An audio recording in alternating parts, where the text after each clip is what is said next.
Hello students, कैसे हैं आप लोग। आप सभी लोगों का स्वागत है हमारे चैनल पे। और जैसा कि जो हम लोगों का इम्पोर्टेंट टॉपिक का जो सीरीज चल रहा है, इसमें बहुत सारे जो मैंने जो फर्स्ट वीडियो दिया उसमें बहुत सारे आपको इम्पोर्टेंट टॉपिक्स बताए हैं। और अगर आप उनको सीरियसली आप पढ़ रहे हैं तो बहुत ज़्यादा बेनिफिशियल होगा, ये मेरी गारंटी है। ये सब ध्यान रखिएगा आप। आज का जो टॉपिक है हम लोगों का इम्पोर्टेंट टॉपिक्स का जो सीरीज़ है, इसमें हम नेक्स्ट जो पार्ट 1 का जो नेक्स्ट 4 चैप्टर है उनके टॉपिक को डिस्कस करेंगे और यहाँ से कैसे कैसे क्वेश्चंस पूछे जाते हैं वो भी मैं आपको बताता हूँ। ठीक है, तो चलिए हम स्टार्ट करते हैं अपनी वीडियो को। और जो आज का फर्स्ट चैप्टर है वो हमारा आज का जो फर्स्ट चैप्टर है वो हमारा है मैग्नेटिज्म एंड मैटर।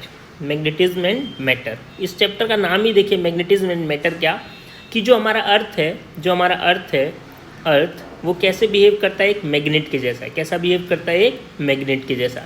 अगर कोई आपसे पूछे कि इसका रीज़न क्या है, तो देखिए ना तो ये एनसीईआरटी में डिस्क्राइब है और ना ही रियली में डिस्क्राइब है कि अर्थ मैग्नेटिक बिहेवियर क्यों करता है। इसका कोई भी रीज़न डिस्क्राइब नहीं है अभी तक फिजिक्स में ना। कुछ ही ऐसी बातें होती हैं। कोई बोलता है कि अर्थ के अंदर बहुत सारा मैग्नेट है, नेचुरल मैग्नेट, इसलिए अर्थ मैग्नेटिक बिहेवियर करता है। और कोई बोलता है कि अर्थ के अंदर करंट जाता है, मतलब हम वायरिंग करते हैं ना, अर्थिंग के थ्रू करंट जाता है, उसकी वजह से ये अर्थ कैसा बिहेव करता है, मैग्नेट जैसा बिहेव करता है और मैग्नेटिक फील्ड जनरेट करता है ना।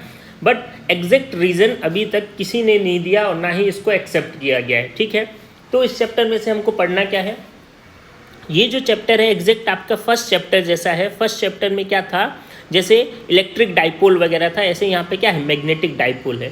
तो जो चीज़ें वहाँ पे हैं वही चीज़ें यहाँ पे अगर आप कंपेयर करके पढ़ोगे तो ये चैप्टर बहुत ईजी होगा। और यहाँ से 3 मार्क्स का क्वेश्चन आपको एग्जाम में पूछा जाता है ना। तो जो फर्स्ट चीज़ है कि अर्थ मैग्नेटिज्म, तो जो मैंने आपको बताया अर्थ मैग्नेटिज्म की जो मैं बात कर रहा हूँ वो यही है कि अर्थ मैग्नेटिक बिहेवियर क्यों शो करता है और कैसे शो करता है ना, अर्थ का क्या होता है। ठीक है, अब इसमें बात करें जो सेकंड अर्थ मैग्नेटिज्म की बात हो गई। नेक्स्ट जो है इसमें जो क्वेश्चन पूछा जाता है, तो यहाँ पे बहुत सारी डेफिनेशंस वगैरह दी हुई हैं इस चैप्टर में। जैसे एक डेफिनेशन है मैग्नेटाइजेशन। मैग्नेटाइजेशन क्या होता है, तो कोई भी जो मैग्नेट होता है, कोई भी मैग्नेट, उसका एक पावर होता है मैग्नेटिक का। जैसे एक मैग्नेट होगा तो स्ट्रॉन्ग मैग्नेटिक फील्ड होगा, कोई दूसरा मैग्नेट होगा तो हो सकता है स्मॉल मैग्नेटिक फील्ड हो। तो वो जो पावर शो कर रहा है वो क्या है, मैग्नेटाइजेशन। तो इस डेफिनेशन को आप जरूर पढ़िए। नेक्स्ट जो डेफिनेशन है वो है मैग्नेटिक इंटेंसिटी। क्या है, मैग्नेटिक इंटेंसिटी ना। और जो मैग्नेटिक इंटेंसिटी है वो होता क्या है, I = M/V। M क्या है, मैग्नेटिक डाइपोल मोमेंट, और V क्या है आपका वॉल्यूम। ठीक है, तो इस डेफिनेशन को याद रखिए। नेक्स्ट जो सबसे ज़्यादा एग्जाम में पूछा जाता है, ये पूछा जाता है मैग्नेटिक ससेप्टिबिलिटी। क्या पूछा जाता है, मैग्नेटिक ससेप्टिबिलिटी। और होता कैसे रिप्रेजेंट करते हैं इसको रिप्रेजेंट करते हैं क्या, M क्या लिखते हैं, I/H। क्या लिखते हैं, I/H ना। जाई से I क्या है, इंटेंसिटी, और H क्या है, हॉरिजॉन्टल कंपोनेंट। इन दोनों का जो रेशियो होता है वो क्या कहलाता है, मैग्नेटिक ससेप्टिबिलिटी। तो इस टॉपिक को आप जरूर पढ़िए। ठीक है, नेक्स्ट जो टॉपिक है देखिए क्या है, magnetic properties of material. Magnetic properties of material, ये देखो 2 टॉपिक यहाँ पे मैं इंपॉर्टेंट बता रहा हूँ सबसे ज़्यादा। एक ये वाला टॉपिक और ये वाला टॉपिक 100% यहीं से क्वेश्चन आएगा, आप ध्यान रखिएगा। ठीक है, और एक ही क्वेश्चन आएगा, चैप्टर छोटा क्वेश्चन है, 3 मार्क्स का ही क्वेश्चन आता है ना। तो ये जो टॉपिक है हमारा मैग्नेटिक प्रॉपर्टीज ऑफ मटेरियल, इसमें हमको पढ़ना है कि जो मटेरियल्स होते हैं वो 3 टाइप्स के होते हैं, पैरामैग्नेटिक, डाईमैग्नेटिक और फेरोमैग्नेटिक। ठीक है, तो तीनों टाइप्स के मटेरियल के बारे में आप पढ़िए। और किसमें एक्स की, ये जो मैग्नेटिक ससेप्टिबिलिटी होती है एक्स होता है, इसमें एक्स की वैल्यू किसके लिए क्या क्या होती है, ये सब ध्यान रखिए, ये सब क्वेश्चन पूछा जाता है।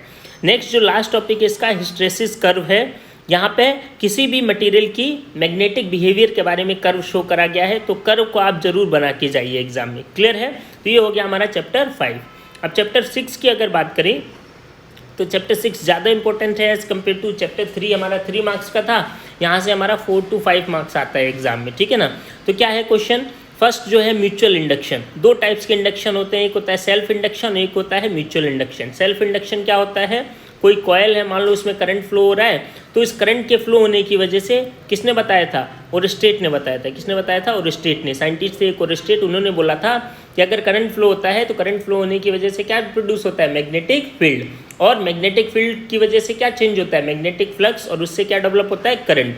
तो ये जो होता है ये होता है सेल्फ इंडक्शन। ऐसे ही अगर दो कॉइल लगे हों और उनमें एक कॉइल की वजह से दूसरे में क्या जनरेट हो रहा हो, मैग्नेटिक फील्ड जनरेट हो रही हो और उससे करंट प्रोड्यूस होता है, तो वो क्या कहलाता है, म्यूचुअल इंडक्शन। ठीक है, ये दोनों चीज़ों को पढ़िएगा आप एग्जाम में, 100 बहुत ज़्यादा इंपॉर्टेंट है। ठीक है, उसके बाद है जो नेक्स्ट सबसे इंपॉर्टेंट इसमें लेंज लॉ है। लेंज लॉ, लेंज लॉ किसके बारे में है कि जो करंट इंड्यूस्ड हुआ, करंट जो इंड्यूस्ड हो रहा है, करंट जो इंड्यूस्ड हो रहा है उसकी डायरेक्शन को रिप्रेजेंट करने के लिए, डायरेक्शन कैसे फाइंड करेंगे, डायरेक्शन, तो डायरेक्शन को फाइंड करने के लिए हम क्या यूज़ करते हैं, लेंज लॉ। क्या यूज़ करते हैं, लेंज लॉ।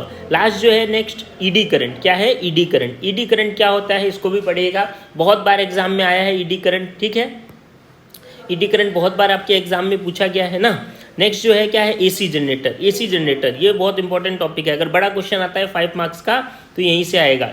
एसी जनरेटर आपको बोलेगा एसी जनरेटर को डिस्क्राइब करो, तो इसमें आपको क्या लिखना पड़ेगा, एसी जनरेटर में आपको इसका, एसी जनरेटर होता क्या है, तो एक डिवाइस होता है जो जिसका काम क्या होता है, मैकेनिकल एनर्जी को किस में चेंज करता है, इलेक्ट्रिकल एनर्जी में।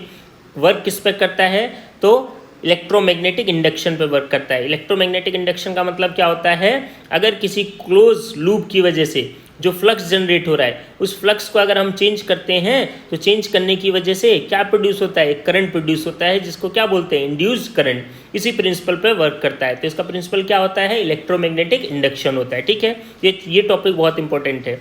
और जो लास्ट इसका इंपॉर्टेंट, सबसे इंपॉर्टेंट टॉपिक है वो है फैराडे लॉ ऑफ इंडक्शन। ये सारी कहानी किसने बताई थी, फैराडे ने, फैराडे और हेनरी ने मिलकर बताई थी। तो उन्होंने 2 लॉ बताए थे कि कैसे करंट प्रोड्यूस होता है। तो एक सिंपल सा लॉ दिया इन्होंने कि जो ईएमएफ, डायरेक्ट करंट प्रोड्यूस नहीं होता, पहले कौन प्रोड्यूस होता है, ईएमएफ। उन्होंने क्या बोला कि जो ईएमएफ प्रोड्यूस होता है वो कितना होता है, -d∅/dt। d∅/dt का मतलब क्या होता है कि मैग्नेटिक फ्लक्स टाइम के रेस्पेक्ट में जितना ज़्यादा चेंज होगा उतना ज़्यादा क्या प्रोड्यूस होगा, ईएमएफ। क्या प्रोड्यूस होगा, ईएमएफ। और जितना ईएमएफ क्या है, एक टाइप का वोल्टेज है, ईएमएफ क्या है, एक टाइप का वोल्टेज, और वोल्टेज होगा तो वहाँ पे क्या प्रोड्यूस होगा, करंट प्रोड्यूस होगा। क्या प्रोड्यूस होगा, करंट। तो ये आपके चैप्टर 6 के इंपॉर्टेंट टॉपिक्स हैं। ठीक है, अब हम बात करते हैं चैप्टर 7 की। तो चैप्टर 7 देखिए सब लोग, बहुत लोगों को दिक्कत होती है चैप्टर 7 में, तो आप ध्यान रखिए इसमें हम सर्किट के बारे में पढ़ेंगे, और सबसे इंपॉर्टेंट सर्किट आप लोग इसको रट लीजिए या जो भी है याद कर लीजिए, बहुत इंपॉर्टेंट है और 100% यहाँ से क्वेश्चन आएगा। LCR circuit. LCR सर्किट का मतलब क्या, एक ऐसा सर्किट जिसमें क्या लगा हो, इंडक्टर भी लगा हो, जिसमें क्या लगा हो, कैपेसिटर भी लगा हो, और जिसमें क्या हो, रेजिस्टेंस भी हो। जब तीनों को लगा देंगे और एक सर्किट बनाते हैं तो ये जो सर्किट बना वो क्या कहलाता है, LCR सर्किट। क्या कहलाता है, LCR सर्किट।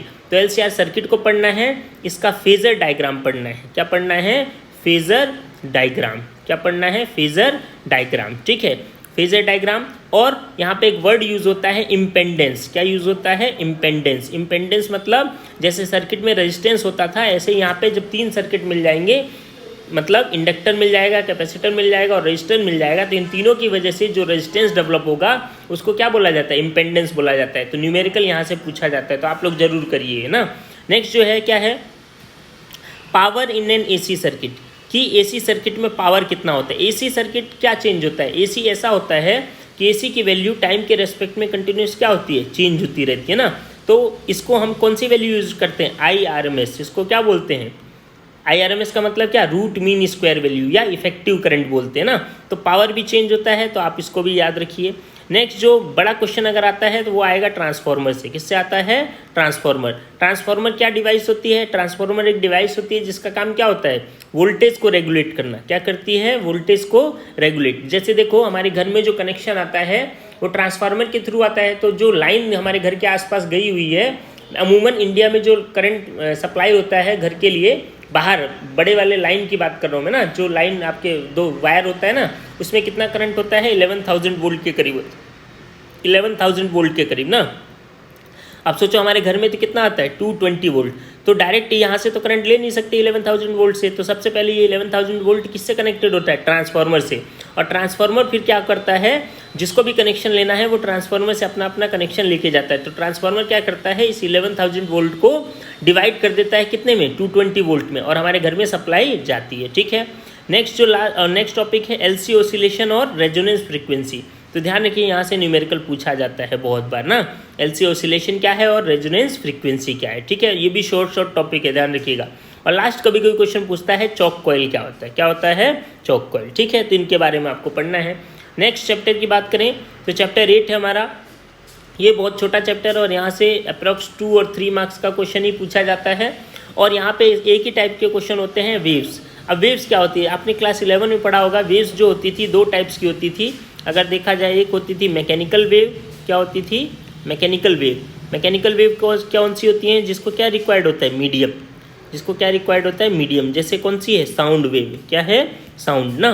और एक होता है नॉन मैकेनिकल वेव, क्या होती है non mechanical wave. Non mechanical wave क्या होती है, जिसको मीडियम रिक्वायर्ड नहीं होता ना, जिसको मीडियम रिक्वायर्ड नहीं होता, उसमें आती है इलेक्ट्रोमैग्नेटिक वेव। तो ये जो चैप्टर है हमारा वो किसके बारे में, इलेक्ट्रोमैग्नेटिक वेव के बारे में, ठीक है। तो जो इलेक्ट्रोमैग्नेटिक वेव है वो क्या है, जिसको मीडियम रिक्वायर्ड नहीं है। एक ऐसी वेव जिसको मीडियम रिक्वायर्ड नहीं होता वो क्या कहलाता है, इलेक्ट्रोमैग्नेटिक वेव कहलाता है। क्लियर है। और इस इलेक्ट्रोमैग्नेटिक में बहुत सारी वेव्स हैं, बट आपको इंपॉर्टेंट इसमें वेव जो है वो है माइक्रोवेव, इंफ्रारेड और सबसे ज़्यादा इंफ्रारेड। ध्यान रखिएगा, इंफ्रारेड से क्वेश्चन पूछा जाता है कभी कभी, बहुत बार पूछा गया है कि इंफ्रारेड को हीट वेव भी बोलते हैं, क्या बोलते हैं हीट वेव। तो ये क्वेश्चन बहुत बार एग्जाम में पूछा गया है, तो इसको आप जरूर पढ़ के जाइए कि इंफ्रारेड वेव जो है उसको हम क्या बोलते हैं, हीट वेव भी बोलते हैं। इसका रीज़न क्या है ना, ये सब आपको क्वेश्चन पूछा जाएगा। माइक्रोवेव के बारे में भी कि माइक्रोवेव कैसे जनरेट होती है, और स्पेशली इनका आप क्या याद रखिए, वेवलेंथ और फ्रीक्वेंसी याद रखिए। ऐसे ही रेडियो वेव, जो AM रेडियो वेव है उनको याद रखिए, इससे क्वेश्चन आ सकता है, एक्सरे से आ सकता है, ठीक है।